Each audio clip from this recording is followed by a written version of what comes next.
Hello students, स्वागत आप सभी का आपके अपने YouTube channel IT foundation classes में। तो गाइस, जैसे कि आप सभी को पता है आईटी मेन एग्ज़ाम 2024 स्टार्ट होने वाले हैं। अब कुछ ही दिनों का समय शेष रह गया है। तो यहाँ पे जो है ये आवश्यक हो जाता है कि अपन बिना वक्त बर्बाद किए हुए इन आईटी एग्ज़ाम्स की शानदार तैयारी करें, अच्छे से तैयारी करें, कंप्लीट जो कोर्स है उसके अकॉर्डिंग तैयारी करें, पेपर पैटर्न जो आ रहा है उसके अकॉर्डिंग हम तैयारी करें, ताकि हमें आईटीआई मेन एग्ज़ाम में किसी प्रकार की कोई समस्या ना हो और अच्छे मार्क्स से हम लोग जो है पास हो सकें। तो आप सभी के लिए रेगुलर यहाँ पे जो है सॉल्व पेपर्स की वीडियो लेक्चर्स जो है मैं अपलोड कर रहा हूँ। आप लोग जो है इन वीडियो लेक्चर्स के माध्यम से आपके आईटी एग्ज़ाम्स की शानदार तैयारी कर सकते हैं। आज की इस वीडियो में जो है मैं डिस्कस करूंगा ITI first year electrician trade वाले जो स्टूडेंट्स हैं उनके लिए सॉल्व्ड पेपर ट्रेड थ्योरी के 38 क्वेश्चंस यहाँ पे मैं डिस्कस करने वाला हूं। तो जितने भी इलेक्ट्रीशियन ट्रेड से बिलोंग करते हैं स्टूडेंट्स, वो सभी इस वीडियो को एंड तक ज़रूर देखें। फर्स्ट ईयर का ये पेपर रहने वाला है। हाँ, इसके अलावा आपकी ट्रेड अगर कोई दूसरी है तो आप लोग वीडियो के कमेंट सेक्शन में कमेंट करके हमें बताएं कि आपको कौन सी ट्रेड का सॉल्व पेपर चाहिए। उसी के अकॉर्डिंग जो है आप लोगों को वीडियो क्लासेस यहाँ पे मिल जाएगी। तो स्टार्ट करते हैं आज का वीडियो, ठीक है। फर्स्ट क्वेश्चन है अपना, which type of MCB suitable for halogen lamp. Guys, अपना हेलोजन लैम्प आप लोगों ने देखा होगा, जो शादी समारोह वगैरह के अंदर जो है जहां अधिक प्रकाश की आवश्यकता हो वहां पे हम हेलोजन लैंप प्रयोग करते हैं। हेलोजन लैंप के लिए जो है हमें जी सीरीज एमसीबी की आवश्यकता होती है, ठीक है। एक होता है एल सीरीज एमसीबी और एक होता है जी सीरीज एमसीबी। तो जी सीरीज एमसीबी की जो है हमें हेलोजन लैंप के लिए आवश्यकता होती है। राइट आंसर हो गया option C. Next question, MCB के किस विद्युत उपकरण एल सीरीज का उपयोग किया जाता है। एल सीरीज का उपयोग करते हैं हम गीजर, ठीक है, हीटर उनके लिए। हेलोजन के लिए अभी देखो यार जी सीरीज प्रयोग करते हैं और गीजर के लिए जो है एल सीरीज का हम यूज करते हैं। ऑप्शन बी जो है यहाँ पे करेक्ट आंसर हो जाएगा। बढ़ते हैं नेक्स्ट क्वेश्चन की ओर। उपकरण अर्थिंग की तुलना में सिस्टम अर्थिंग अलग क्यों है। देखो यार, एक तो होता है एक इंडिविजुअल उपकरण की अर्थिंग, ठीक है, और एक दूसरा होता है पर्टिकुलर एक सिस्टम की अर्थिंग, ठीक है। दोनों में अंतर क्या है ये पूछा है। तो सिंपल सा यार, यह धारावाहिक चालकों से संबंधित है, ठीक है। उपकरण अर्थिंग की तुलना में सिस्टम अर्थिंग जो है, system earthing it is associated with current carrying conductors. बहुत सारे करंट कैरिंग कंडक्टर्स होते हैं एक सिस्टम अर्थिंग में, ठीक है। सिस्टम अर्थिंग जो होती है उसमें ज्यादा नंबर ऑफ कंडक्टर्स होते हैं। तो राइट आंसर हो गया ऑप्शन सी। इसके बाद में नेक्स्ट क्वेश्चन है, मात्रा उत्पादन और टेनिंग कार्य हेतु कौन से सोल्डरिंग। मात्रा उत्पादन और टेनिंग कार्य के लिए याद रखिएगा, टेनिंग कार्य के लिए जो है हम डीप सोल्डरिंग का यूज करते हैं। टेनिंग कार्य के लिए किसका करते हैं, डीप सोल्डरिंग का, ठीक है। डायरेक्टली याद रखिए, टेनिंग सोल्डरिंग जो टेनिंग कार्य है उसके लिए हम डीप सोल्डरिंग का यूज करते हैं। ऑप्शन डी यहाँ पे करेक्ट आंसर हो जाएगा। बढ़ते हैं नेक्स्ट क्वेश्चन की ओर। इस हथौड़े का नाम क्या है। दोस्तों यहाँ पे देखिए यार, जैसे आप लोग ये इधर वाला मुंह जो है ना ऐसा देखोगे, ये मुंह जो है कील को, कोई भी जैसे कील है, ठीक है, उस कील को उखाड़ने के लिए जो है इस सिरे का यूज करते हैं। तो इस सिरे का जो यूज है वो एक तो जैसे मोची करते हैं, ठीक है, या फिर जैसे अपन ये जो छत वगैरह डालते हैं तो वहां पे भी जो है कील ठोकने और कील को उखाड़ने के लिए इसका यूज करते हैं, ठीक है, इस हथौड़े का। और इस हथौड़े इस हैमर का नाम होता है कला हैमर। कौन सा होता है, कला हैमर। तो ऑप्शन डी के अंदर यहाँ पे राइट आंसर लिखा हुआ है कला हैमर, ठीक है। नेक्स्ट क्वेश्चन है अपना, द्वितीयक सेल किस नियम से कार्य करते हैं। देखो यार, फेराडे के जो है ना, एक होते हैं विद्युत चुंबकीय प्रेरण के नियम जो कि मोटर, जनरेटर या फिर ट्रांसफार्मर में लगते हैं, ठीक है। और फेराडे के ही होते हैं इलेक्ट्रोलाइसिस के नियम, फेराडेज लॉ ऑफ इलेक्ट्रोलाइसिस, ठीक है, जो कि द्वितीयक सेलों में, मतलब ऐसे सेल जिनको हम चार्ज कर सकते हैं फिर डिस्चार्ज फिर चार्ज कर सकते हैं। तो द्वितीयक सेल जो है वो फेराडे के विद्युत अपघटन नियम पर आधारित होते हैं, उस नियम पे कार्य करते हैं। राइट आंसर हो गया option A. Next question number 7, इस भूमिगत केबल में एक्स क्या है। देखो यार, एक्स यहाँ पे दिया हुआ है, ठीक है, विभिन्न भाग दर्शाए गए हैं, ठीक है। तो एक्स के बारे में इसने पूछा है, तो एक्स यहाँ पे लेड शीट है। क्या है, लेड शीट। देखो समझिए कैसे याद रखोगे, ये वाला जो है ना बिल्कुल सेंटर, ये तो है कोर, ठीक है। इस कोर के ऊपर ये जो लगा हुआ है ये है इंसुलेशन, और इंसुलेशन के जस्ट ऊपर ये जो एक्स लगा हुआ है ना ये है आपका लेड शीट, ठीक है। लेड शीशे के बनी एक परत पतली शीट होती है जो कि अंदर केबल जो है, अंदर वाले जो केबल है उसको मॉइस्चर, नमी वगैरह से बचाती है। तो राइट आंसर हो गया ऑप्शन डी। ठीक, बढ़ते हैं नेक्स्ट क्वेश्चन की ओर। नेक्स्ट क्वेश्चन है आरएलसी सर्किट में प्रतिबाधा का सूत्र। आरएलसी सर्किट के लिए प्रतिबाधा का सूत्र तो देखो यार, आर फिर एल और फिर सी। ठीक है, आर इसका प्रतिरोध एक्सएल और इसका प्रतिरोध एक्सी। इस तीनों का इफेक्टिव पूर्ण प्रभाव जो है उसको हम बोलते हैं प्रतिबाधा। और प्रतिबाधा का जो है आरएलसी परिपथ के लिए सूत्र हो जाता है अपना ये। ठीक है, ऑप्शन डी में यहाँ पे जो है करेक्ट लिखा हुआ है, तो ऑप्शन डी जो है इसका राइट आंसर हो जाएगा। ठीक, बढ़ते हैं नेक्स्ट क्वेश्चन की ओर। नेक्स्ट क्वेश्चन है बीआईएस के अनुसार नम्य कार्ड के लिए कॉपर कंडक्टर का न्यूनतम क्रॉस सेक्शन। कॉपर कंडक्टर के लिए पूछे ना तो सीधा सा याद रखना है, कॉपर कंडक्टर के लिए 0.5 mm स्क्वायर। ठीक है, कॉपर कंडक्टर के लिए 0.5 mm स्क्वायर आपको याद रखना है। क्रॉस सेक्शन का मतलब है इसकी जो मोटाई है वो वाली। ठीक है, ये वाला जो पोर्शन है ये क्रॉस सेक्शन कहलाता है। राइट, चलो बढ़ते हैं नेक्स्ट क्वेश्चन की ओर। नेक्स्ट क्वेश्चन है किस प्रकार का स्विच सर्किट में उपयोग करते हैं। जो सर्किट है 2 वे स्विच बना हुआ है यार, ये वाला स्विच तो आपको पता ही है कौन सा स्विच है ये, 2 वे स्विच है। जीने की वायरिंग वगैरह में हम प्रयोग करते हैं तो 2 वे स्विच, ऑप्शन सी में लिखा हुआ है इसका राइट आंसर, 2 वे स्विच। नेक्स्ट क्वेश्चन, एक खुले परिपथ में प्रतिरोध। देखो यार, दो तरीके के नॉर्मली अगर अपन बात करें तो ये है आपका खुला परिपथ और ये है आप लोगों का शॉर्ट सर्किट परिपथ। ठीक है, खुले परिपथ में जो प्रतिरोध है वो होता है अनंत या उच्च, बहुत अधिक या अनंत होता है। और शॉर्ट सर्किट है उसके अंदर प्रतिरोध होता है 0 ओम। ठीक है, तो यहाँ पे फिलहाल एक खुले परिपथ के लिए पूछा है, ओपन सर्किट के लिए पूछा है, तो ओपन सर्किट में प्रतिरोध जो है वो हो जाएगा अनंत। कितना हो जाएगा? अनंत। ये है खुला परिपथ। ठीक है, इसमें वायु है, बीच में वायु है, तो प्रतिरोध का मान जो है अनंत होगा। राइट, शॉर्ट सर्किट का पूछे तो 0 आएगा। बढ़ते हैं नेक्स्ट क्वेश्चन की ओर। मापक यंत्रों पर लोडिंग प्रभाव का कारण कौन सा पैरामीटर है? मापक यंत्रों में जो लोडिंग प्रभाव है वो कम संवेदनशील होते हैं। ठीक है, उसका पैरामीटर कौन सा पैरामीटर है? Low sensitive. देखो समझना, which parameter is cause to loading effect. Loading प्रभाव जो है कौन से पैरामीटर के कारण होता है? तो लोडिंग प्रभाव अगर लो सेंसिटिव है ना, कम संवेदनशील है, इसको ऐसे समझो यार, जैसे मान लो कोई भी मेजरिंग इंस्ट्रूमेंट है, सुपोजिट एमीटर है। ठीक है, एमीटर है, एमीटर के ऊपर लोड काफ़ी ज़्यादा बढ़ गया, लोड ज़्यादा बढ़ गया तो वो लोड के प्रति कम संवेदनशील है, मान लो कम संवेदनशील। तो एग्जैक्ट जो है ना, बिल्कुल सटीक माप वो बता नहीं पाएगा। ये है लोडिंग इफेक्ट। ठीक है, लोड बनने पे उसमें एरर जो है, कुछ ना कुछ एरर रह जाएगी, उसका जो मापन है उसमें कुछ ना कुछ मिस्टेक, त्रुटि रह जाएगी, एरर। तो वो लो सेंसिटिव होते हैं, इसलिए ऐसा होता है। ठीक है, तो राइट आंसर हो गया ऑप्शन सी। बढ़ते हैं नेक्स्ट क्वेश्चन की ओर। कुंडली लैंप का मुख्य लाभ क्या है? ये तो सिंपल सा है। कुंडली लैंप जो होते हैं कॉइल लैंप, ठीक है, हायर लाइट आउटपुट होता है इनका। लाइट आउटपुट जो है वो उच्च प्रकाश उत्पादन जो है वो दे पाते हैं, ये इसका बेनिफिट है। ठीक है, नेक्स्ट क्वेश्चन है विद्युत सामग्री का नाम क्या है? विद्युत सामग्री यहाँ पे बनी हुई है, विद्युत सामग्री का नाम क्या है? हाँ, ये सामग्री है। अब यार देखो, ये होल्डर है। ठीक है, अब होल्डर है कौन सा, ये आपको ऑप्शन में से देख के बताना है। ऑप्शन यहाँ पे 4 दिए हुए हैं। फर्स्ट था गोलियत है नहीं, कॉन्सलेंट नहीं है, एडिसन स्क्रू है बिल्कुल। ठीक है, और ब्रैकेट होल्डर भी नहीं है। ठीक है, एडिसन होल्डर है ये। ठीक है, कौन सा है? एडिसन स्क्रू प्रकार का होल्डर। जितने भी होल्डर्स हैं वो सारे के सारे पढ़ लेना, फर्स्ट ईयर में इंपॉर्टेंट है। विद्युत सहायक सामग्री में से ये जो है क्वेश्चन आपके पूछा गया है। नेक्स्ट है 100 kVA तक के डिस्ट्रीब्यूशन ट्रांसफार्मर के लिए कूलिंग की कौन सी विधि? 100 kVA तक के लिए जो ट्रांसफार्मर है उसमें कूलिंग की कौन सी विधि का उपयोग करते हैं? Natural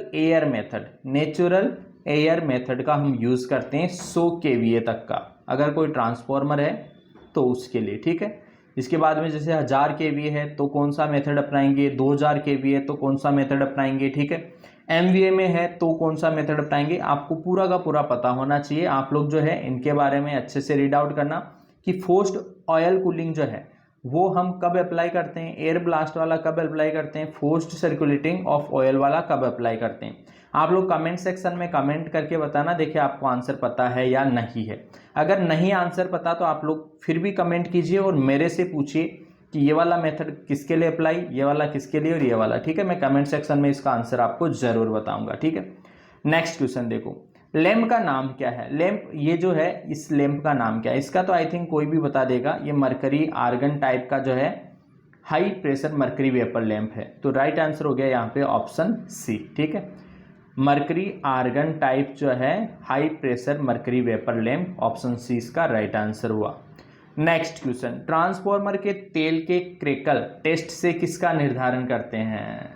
yes, transformer oil testing से रिलेटेड जो है क्रैकल टेस्ट से जो है हम मॉइस्चर नमी के बारे में हम पता लगाते हैं। तो ऑप्शन सी जो है इसका करेक्ट आंसर हो जाएगा। नेक्स्ट क्वेश्चन है, भूमिगत केबल में कौन सा भाग धात्विक कवच को शरण से बचाता है? भूमिगत केबल में कौन सा भाग जो है धात्विक कवच को शरण से बचाता है? तो राइट आंसर हो जाएगा यहाँ पे बेडिंग। राइट आंसर हो गया ऑप्शन सी बेडिंग। ठीक है, नेक्स्ट क्वेश्चन है, पीक वैल्यू का आरएमएस वैल्यू से अनुपात क्या है? पीक वैल्यू का आरएमएस वैल्यू से अनुपात जो है वो पीक फैक्टर कहलाता है। देखो, पीक वैल्यू का आरएमएस दो तरीके के होते हैं, एक होता है अपना पीक फैक्टर, ठीक है, एक होता है आपका फॉर्म फैक्टर। पीक फैक्टर होता है पीक मान बटा आरएमएस मान, ठीक है, ये होता है पीक फैक्टर। और फॉर्म फैक्टर होता है आरएमएस बटा एवरेज। ठीक है, याद रखिएगा, फॉर्म फैक्टर अगर पूछे तो आरएमएस बटा एवरेज, ठीक है, और पीक फैक्टर पूछे तो पीक बटा आरएमएस। ठीक है, राइट आंसर देखो यहाँ पे peak value to RMS value पूछा है, तो पीक फैक्टर जो है इसका राइट आंसर हो जाएगा option D. Next question, AC समांतर परिपथ में प्रेरकत्व का पारस्परिक क्या है? एसी समांतर परिपथ में प्रेरकत्व जो होता है इंडक्टेंस, उसका पारस्परिक ससेप्टेंस होता है। क्या होता है? ससेप्टेंस। ठीक है, याद रख लीजिएगा, रिएक्टेंस का व्युत्क्रम ससेप्टेंस होता है, तो वही प्रेरकत्व का पारस्परिक होता है। राइट आंसर हो जाएगा ऑप्शन बी। बढ़ते हैं नेक्स्ट क्वेश्चन की ओर। परिपथ का कुल वोल्टेज क्या है? ये परिपथ है, इसका कुल वोल्टेज देखो यार, समांतर क्रम में जुड़े हुए हैं ना, 1.5 ही आएगा। ठीक है, 1.5 कौन से में है? बी ऑप्शन में यहाँ पे लिखा हुआ है 1.5। ठीक है, समांतर क्रम में जुड़े हुए थे, सारे के सारे किस में जुड़े हैं? समांतर क्रम में। ठीक है, तो समांतर क्रम में जुड़े हुए हैं सारे के सारे। तो समांतर क्रम में आपको पता है कि यार वोल्टेज जो है वो बराबर ही रहेगा, 1.5 जितना है उतना का उतना ही अपन को यहाँ पे वोल्टेज मिलेगा। तो कुल वोल्टेज जो है वो 1.5 ही यहाँ पे रहेगा। ऑप्शन 20 का राइट आंसर।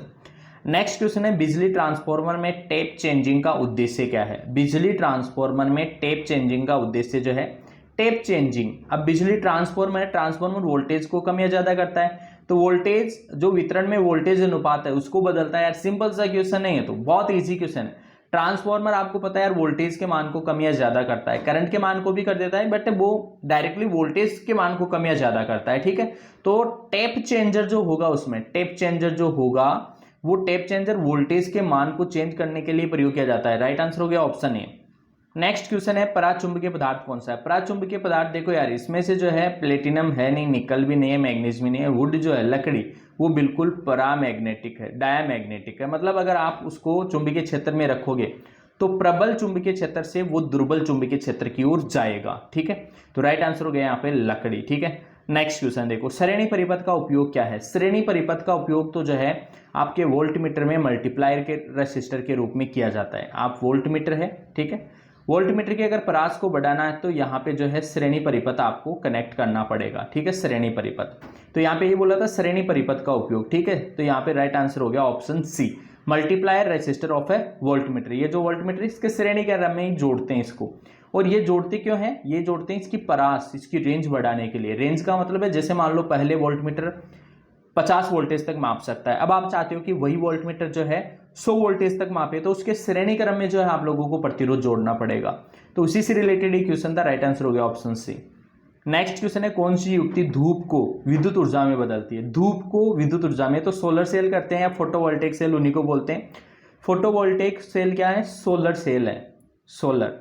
अब सोलर क्या करेगा? जो सूर्य ऊर्जा आ रही है, धूप मतलब सूर्य ऊर्जा, उसको किस में बदल देगा? विद्युत ऊर्जा में बदल देगा, करंट में बदल देगा, विद्युत ऊर्जा में बदल देगा। ठीक है, राइट आंसर हो गया ऑप्शन डी, फोटोवोल्टेइक। फोटोवोल्टेइक मैंने कहा जो सोलर सेल है, सोलर पैनल्स हैं, उन्हीं को हम फोटोवोल्टेइक सेल कहते हैं। ठीक है, नेक्स्ट क्वेश्चन में हम देखते हैं, भूमिगत केबल में उदासीन चालक का आकार फेज चालक की तुलना में, भूमिगत केबल में उदासीन चालक का आकार फेज चालक की तुलना में, फेज चालक की तुलना में half size of phase conductor. ठीक है, half size of phase conductor. भूमिगत केबल में जो उदासीन चालक है ना, उसका आकार फेज देखो समझना यार, आर वाई बी 3 होंगे, ठीक है। उसके अलावा होगा न्यूट्रल उदासीन। तो आर वाई बी जो है ना उसकी तुलना में जो न्यूट्रल है, न्यूट्रल वो आधा साइज का होता है इनकी तुलना में। आर वाई बी जो है अपने आर वाई बी जो फेज है उनकी तुलना में जो न्यूट्रल होगा, न्यूट्रल उसकी साइज आधी होती है। इसलिए आप कभी कभार देखना 3/2 लिखा रहता है। 3/2 का मतलब होता है 3 तो चालक है और चौथा जो है ना उदासीन वाला न्यूट्रल का, उसकी जो साइज है वो आधी होती है इनकी तुलना में, ठीक है। इसीलिए half size of phase conductor, ठीक है। बढ़ते हैं नेक्स्ट क्वेश्चन की ओर। ट्रांसफॉर्मर में टुकड़े टुकड़े में कोर का उपयोग करने का उद्देश्य, टुकड़े टुकड़े मतलब लेमिनेटेड कोर। तो लेमिनेटेड कोर तो आप सभी को पता है भंवर धारा सतियां कम करने के लिए। किसके लिए? भंवर धारा सतियां कम करने के लिए। राइट आंसर हो गया ऑप्शन डी, एडीकरण। पतला पतला लेमिनेशंस के रूप में हम यूज करते हैं। लेमिनेशन के रूप में यूज करने का ये प्रॉफिट होता है कि उसमें जो भंवर धाराएं हैं वो कम उत्पन्न होती है, ठीक है। राइट आंसर हो गया ऑप्शन सी। नेक्स्ट क्वेश्चन है भूमिगत केबल के किस प्रकार के दोष को ज्ञात किया जा सकता है। भूमिगत केबल के किस प्रकार के लूप टेस्ट से जो है हम उसके दोष ज्ञात करते हैं। राइट आंसर हो गया ऑप्शन ए। नेक्स्ट क्वेश्चन है आपका मोटर के घूर्णन प्रति मिनट को मापने के लिए, तो टेकोमीटर। घूर्णन प्रति मिनट मतलब उसका जो रोटेशन है, rotation RPM, revolution per minute, ठीक है, उसको हम टेकोमीटर से ज्ञात करते हैं। टेकोमीटर जो है मोटर की जो शाफ्ट है उसकी गति को मापने के लिए उपयोग किया जाता है। राइट आंसर हो गया ऑप्शन बी। नेक्स्ट क्वेश्चन है पृथ्वी प्रतिरोध माप की कौन सी विधि सचित्र है, ठीक है। पृथ्वी प्रतिरोध की यहाँ पे देखो डायग्राम बना हुआ है, कौन सी विधि है ये, ठीक है, कौन सी विधि है, तो फॉल ऑफ पोटेंशियल विधि है। याद रखिएगा इसमें इलेक्ट्रोड्स ये जो है लगे हुए हैं, ठीक है, यहाँ पे अर्थिंग है, तो ये फॉल ऑफ पोटेंशियल विधि है, ठीक है। राइट आंसर हो गया ऑप्शन डी। नेक्स्ट क्वेश्चन है आपका what is the name of wiring method. ये जो वायरिंग की हुई है इसका मेथड कौन सा है, तो इसका तो यार सिंपल सा है, यहाँ पे लूपिंग मेथड है। ये कौन सा है? लूपिंग मेथड, ठीक है, याद रखिएगा आप लोग, डायग्राम से पता चल रहा है लूपिंग मेथड है। ये लूप बन रहे इसमें बहुत सारे, तो ये लूपिंग मेथड। राइट आंसर हो गया ऑप्शन बी। नेक्स्ट क्वेश्चन प्रकाशीय परिपथ का नाम क्या है। ये जो प्रकाशीय परिपथ है इसका नाम क्या है? L1 L2 L3, ठीक है, प्रकाशीय परिपथ बना हुआ है। परिपथ का नाम क्या है? गोदाम वायरिंग का है। किसका है? गोदाम वायरिंग का, ठीक है, गोदाम वायरिंग। तो यहाँ पे राइट आंसर हो गया आपका ऑप्शन डी। बढ़ते हैं नेक्स्ट क्वेश्चन की ओर। क्वेश्चन नंबर 33 सीसामलेट विभाजक का उद्देश्य। सेपरेटर, सेपरेटर तो क्या करता है यार, धनात्मक और ऋणात्मक प्लेटों के मध्य लघुपतन होने से रोकता है। सेपरेटर का मतलब है विभाजक। सेपरेटर का मतलब क्या है? विभाजक। विभाजक मतलब जो दो प्लेटें होती है उसके बीच में सेपरेटर होते हैं, ठीक है। तो सेपरेटर क्या करते हैं, जो प्लेटें हैं उनको आपस में शॉर्ट सर्किट लघुपतित होने से बचाते हैं, ठीक है। राइट आंसर हो गया ऑप्शन ए। नेक्स्ट क्वेश्चन यदि एक हुई चालक को 7/1.4 से इंगित किया जाता है। हाँ देखो समझना है, काफ़ी अच्छा क्वेश्चन है। 7 मतलब उसमें कोर होते हैं, ठीक है, कोर वो 7 होगी, और 1.40 का मतलब होता है उसमें डायामीटर, ठीक है। तो प्रत्येक चालक का डायामीटर जो है वो दर्शाता है यहाँ पे ऑप्शन सी। जैसे मान लो कि 20/2 है, ऐसा लिखा हुआ है, तो 20 तो उसमें कोर है, कोर ऐसी जो कोर होती है ना वो उसमें 20 होगी, और प्रत्येक जो कोर है उसका डायमीटर होता है, ये ऑब्लिक के बाद में जो लिखा रहता है डायमीटर मतलब 2 mm², ठीक है। तो यहाँ पे जैसे 7 और 1.4 है, तो 1.4 जो है वो क्या बता रहा है? डायमीटर बता रहा है प्रत्येक कंडक्टर चालक का, ठीक है। नेक्स्ट क्वेश्चन है आपका शंट प्रकार ओम मीटर से जुड़े परिवर्ती प्रतिरोध का उद्देश्य। परिवर्ती प्रतिरोध का उद्देश्य जो है पॉइंटर को शून्य समायोजन में समायोजित करना, ये उसका जो है उद्देश्य होता है। राइट आंसर हो गया अपना ऑप्शन डी। नेक्स्ट क्वेश्चन है HRC फ्यूज में फ्यूजिंग गुणांक। फ्यूजिंग गुणांक यार HRC के लिए देखो ये फिक्स है, ठीक है, हाई रप्चरिंग कैपेसिटी फ्यूज होता है, ये हाई रप्चरिंग कैपेसिटी फ्यूज, ठीक है। इसका फ्यूजिंग फैक्टर होता है 1.11, ठीक है, डायरेक्टली याद रखिएगा। ये आपका जो GSS है पावर हाउस है वहाँ पे हम यूज़ करते हैं, तो राइट आंसर हो गया ऑप्शन डी, ठीक है। नेक्स्ट वन बैटरी की ध्रुवता जांचने के लिए तो यार मूविंग कॉइल जो है हम वोल्टमीटर यूज़ करते हैं, ठीक है। बैटरी कोई भी बैटरी है उसकी पोलैरिटी टेस्ट करना है तो उसके लिए जो है हम मूविंग कॉइल वोल्टमीटर का यूज़ करते हैं। ऑप्शन डी इसका करेक्ट आंसर हो जाएगा, ठीक है। नेक्स्ट क्वेश्चन है पैमाने का नाम क्या है। ये जो पैमाना है इसका नाम क्या है? ये बार बार ये क्वेश्चन पूछा जाता है। इसमें नॉन लीनियर पैमाना है। देखो यहाँ स्टार्टिंग में जो है पास पास में लिखा हुआ है पैमाना, यहाँ देखो दूर दूर लिखा हुआ है, ठीक है। तो यहाँ पास पास, यहाँ दूर दूर, एक समान रूप से नहीं लिखा हुआ, इसीलिए इसको बोलते हैं अरेखीय या नॉन लीनियर या अरेखीय, ठीक है। तो राइट आंसर हो गया ऑप्शन ए, नॉन लीनियर या अरेखीय या फिर गैर रेखीय बोल दो, तो राइट आंसर हो गया ऑप्शन ए। इस तरीके से स्टूडेंट्स मैंने आप लोगों को जो है थ्योरी के 38 क्वेश्चंस मैंने बता दिए हैं इस पेपर के। अच्छे से इनको रिवाइज कीजिए, 2-3 बार इस वीडियो को आप लोग वॉच कीजिए, सभी क्वेश्चंस को आप लोग लिख लिख के याद कीजिए। तो इस तरीके से अगर आप लोग तैयारी करोगे तो मुझे पूरा विश्वास है कि बहुत ही बढ़िया आप लोगों की तैयारी होगी और अच्छे से एग्जाम्स को आप लोग क्लियर कर पाओगे। आज के इस वीडियो में दोस्तों इतना ही, मिलेंगे आपसे नेक्स्ट वीडियो में, तब तक के लिए आप सभी को बहुत बहुत धन्यवाद।